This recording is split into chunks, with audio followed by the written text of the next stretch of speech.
أهلا بيك في حلقة جديدة ومشوار جديد من اون رودكاست. وانت سايق دلوقتي، عايزك تتخيل معايا الموقف ده. انت ماشي في أمان الله، وفجأة واحد كسر عليك بالعربية، أو كلاكسي فجأة عصبك، أو يمكن افتكرت موقف حصل الصبح في الشغل وكلمة اتقالت ضايقتك. تلقائيا جسمك بيشد، ضربات قلبك بتزيد، وبتحس بنار قايدة جواك.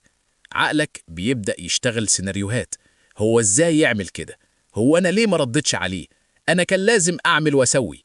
وفجأة بتكتشف ان نص يومك ضاع وانت محروق دمك على موقف مدته 5 ثواني. السؤال هنا مش ليه الناس مستفزة، السؤال الحقيقي هو ليه احنا بنسمح للمواقف دي انها تسرق عمرنا؟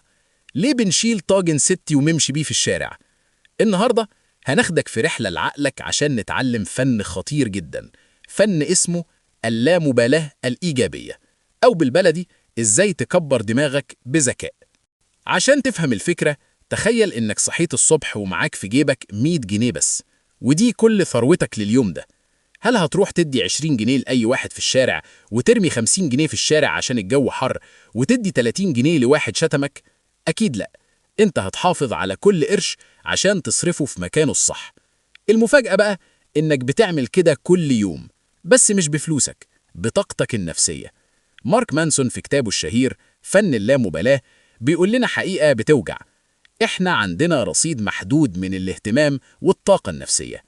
كل مرة بتتعصب عشان الزحمة، انت بتصرف من الرصيد ده.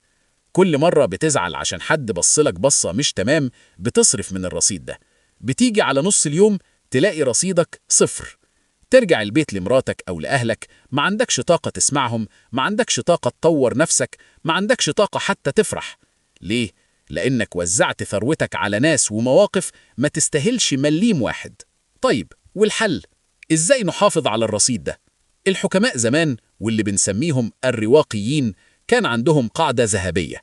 لو فهمتها حياتك هتتغير 180 درجة. القاعدة بتقول: العالم مقسوم نصين، حاجات في إيدك وحاجات بره إيدك. الحاجات اللي بره إيدك زي الزحمة، الاقتصاد، رأي الناس فيك، الطقس، وتصرفات مديرك. الحاجات اللي في إيدك هي رد فعلك، مجهودك، كلامك، وأفكارك. المأساة اللي بنعيشها إننا بنركز 90% من طاقتنا على اللي بره إيدنا.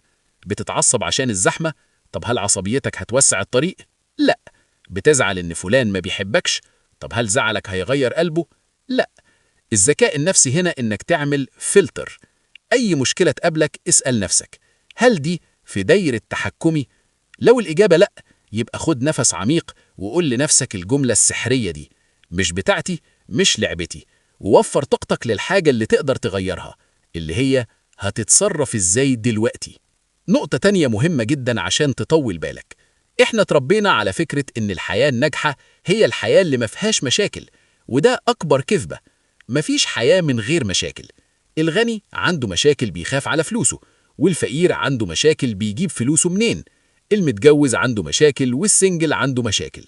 السعادة مش في غياب المشاكل، السعادة في اختيار المشاكل اللي تستاهل تتعب عشانها. يعني إيه؟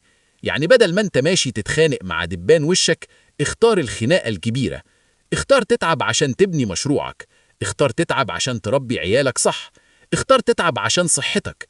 لما يكون عندك هدف كبير وشايل همه، الحاجات التافهة الصغيرة مش هتشوفها أصلا. عارف مين أكتر واحد بيتخانق في الشارع؟ هو الشخص اللي ما عندوش معركة حقيقية في حياته، فبيخترع معارك وهمية عشان يحس بوجوده. ما تكونش الشخص ده. خلي همك كبير عشان التوافه تصغر. قبل ما نوصل لنهاية مشوارنا النهاردة، عايز أطلب منك طلب صغير: تمرين هتعمله ل 24 ساعة الجايين. سميه تمرين ال5 سنين.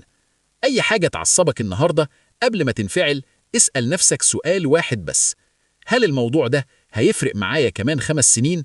لو واحد كسر عليك بالعربية، هل ده هيفرق كمان 5 سنين؟ لا. يبقى طنش. لو القهوة اتلقت على قميصك، هل ده هيفرق كمان 5 سنين؟ لا. يبقى اغسلها وكمل يومك. لكن لو بتفكر تهمل في صحتك أو شغلك، هل ده هيفرق كمان 5 سنين؟ يبقى هنا اقف واهتم. الحياة أقصر بكتير من إننا نقضيها في صراعات ملهاش جايزة في النهاية. يا صديقي، فن اللامبالاة مش معناه إنك تكون بارد، معناه إنك تكون بخيل في صرف طاقتك عشان ما تديهاش غير للي يستاهلها. أتمنى تكون الحلقة دي اديتك نظارة جديدة تشوف بيها يومك بشكل أروق. لو عجبتك الحلقة شاركها مع أكتر شخص شايل الهم وعصبي، يمكن تكون سبب في راحته. دي كانت حكايتنا النهاردة في اون رود كاست، راديو المشوار اللي بيخلينا أحسن. سلام.